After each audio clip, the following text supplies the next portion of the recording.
लेकिन दुर्भाग्य यह है, और मुझे कहने की हिम्मत दीजिएगा, जिस कश्मीर के माननीय मुख्यमंत्री तक ये कहते हो कि मुझे ऑटोनॉमी चाहिए, मुझे ऑटोनॉमी भी उस तरह से चाहिए जैसे कि अलग कंट्री को पूरी स्वायत्तता दे दी गई हो। हमने अभी 370 धारा उन्हें सौंप रखी है। विज्ञ लोग जानते हैं हमने 3 प्रांतों के बराबर कश्मीर के ऊपर खर्च करते हैं, लेते उससे एक फूटी कौड़ी भी नहीं। बीमार प्रांत है वो, उसके बावजूद यदि वहां पाकिस्तान जिंदाबाद के नारे लगते हैं तो मुझे जिम्मेदार लोगों के सामने बयान देने का हक दीजिएगा। और शायद मैं पहली बार बोल रहा हूं जिम्मेदार लोगों, तो मेरी हिम्मत को दाद दीजिए, मैं कहां खड़ा हूं और किसके सामने क्या बयान देने जा रहा हूं। कश्मीर वो बेवफा औरत हो चला है जो खाता हमसे है, पीता हमसे है, पहनता हमसे है और नैन मटक के पड़ोसी से करना चाहता है। 52,000 बेटे खोने के बाद ये मुल्क कश्मीर को अपना मानने को तैयार नहीं है कुछ लोग वहां पर। मैं कहना यह चाहता हूं, अपनी इस केसर घाटी को इतना लहू दे चुके हैं हम, अब तो जो भी फूल खिलेंगे वो सब फूल हमारे होंगे। अब तो जो भी फूल खिलेंगे वो सब फूल हमारे होंगे। और फारूक साहब, आपके बयानों पर 4 टिप्पणी कहते मैं अपनी बात शुरू करता हूं कि अलग देश की मांग नहीं, यह देशद्रोह का नारा है। और कहीं कविता हो, भुवन जी जैसे बड़े भाई मेरे यहां बैठे, मैं आप तक पहुंचाता हूं। अलग देश की मांग नहीं, यह देशद्रोह का नारा है। ठंडी झीलों से निकला जो जलता सा अंगारा है, उन बेटों से गद्दारी है जो पर्वत पर सोए हैं। या पुलिस के जवान और सेना के जवान हैं, मैं आज की शाम उन्हें अपनी कविता सौंप रहा हूं। उन बेटों से गद्दारी है जो पर्वत पर सोए हैं, ना इंसाफी है उस मां से जिसने बेटे खोए हैं। और तुमको भी फारूक जी इसका, मुझे एक एक श्रोता के हाथ खड़े करके तालियां चाहिए इस बार मैं ठीक बोल रहा हूं तो, तुमको भी फारूक जी इसका सचमुच ध्यान रहा होता अगर तुम्हारा बेटा सीमा पर कुर्बान हुआ होता। अगर तुम्हारा बेटा सीमा पर कुर्बान हुआ होता, अगर तुम्हारा बेटा सीमा पर कुर्बान हुआ होता। तुम कहते हो काश्मीर के तुम ना जो सीएम होते, कहते हैं तो मैं हिंदुस्तान में हूं या के विवादास्पद सूबे का सीएम हूं, मैं होता तो वहां का प्राइम मिनिस्टर होता। फारूक साहब, हिंदुस्तान में राजस्थान वो मिट्टी है जैसे इतिहासों को आईने दिखाए, एक आईना मैं दिखाता हूं। तुम कहते हो काश्मीर के तुम ना जो सीएम होते, जाते पाकिस्तान वहां पर तुम उनके पीएम होते। फारूक जी अगर पाकिस्तान का, मुझे आपकी कमजोर तालियों के बीच कविता पढ़नी पड़ रही है, मेरा दुर्भाग्य भी हो सकता है। फारूक जी अगर पाकिस्तान का कुछ इतिहास पढ़े होते, फांसी के तख्ते पर तुम भी भुट्टो संग चढ़े होते।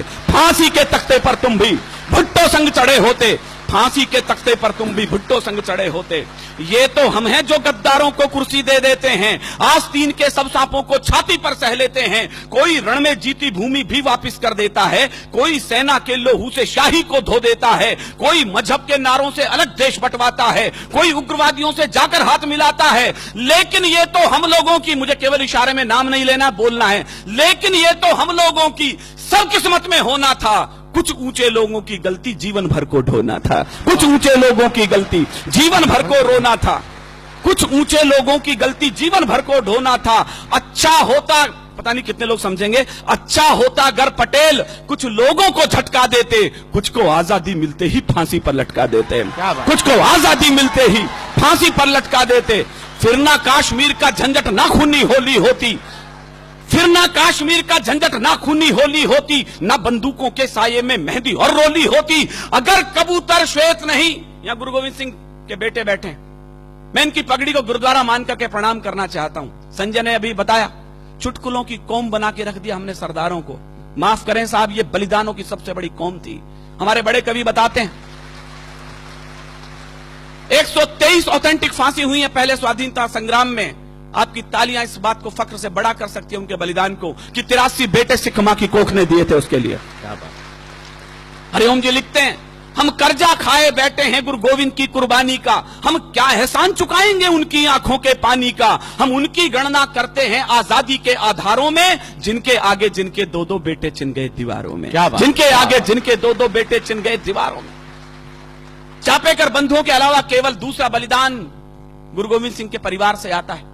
4 बेटे थे, चारों के चारों युद्ध में और चमकौर के युद्ध में बलिदान हुए। 2 बेटे सरहिंद की दीवार में चिनवा दिए, 2 बेटे चमकौर के युद्ध में बलिदान हुए। रणक्षेत्र से दोनों बेटे आए मां के पास, मां प्यास लगी है। मां ने कहा शर्म नहीं आती रणक्षेत्र में खड़े हो, शत्रु के लहू से प्यास क्यों नहीं बुझा लेते। क्या बात। दोनों के दोनों बेटे बलिदान हो गए। मां की आंखों से आंसू आने लगे तो गुरु के पास गई, 4 बेटे थे, चारों तो बलिदान हो गए, अब क्या करूं इस खाली कोख का। जो उत्तर दिया गुरु गोविंद सिंह ने, मेरे रोंगटे खड़े होते हैं। देश धर्म के वास्ते वार दिए सुचार, मत बजाना विनीत चौहान की कविता पर तालियां। यदि उठ सके तो उन बलिदानियों के नाम उठे जिनकी बदौलत आज हम यहां खड़े हैं।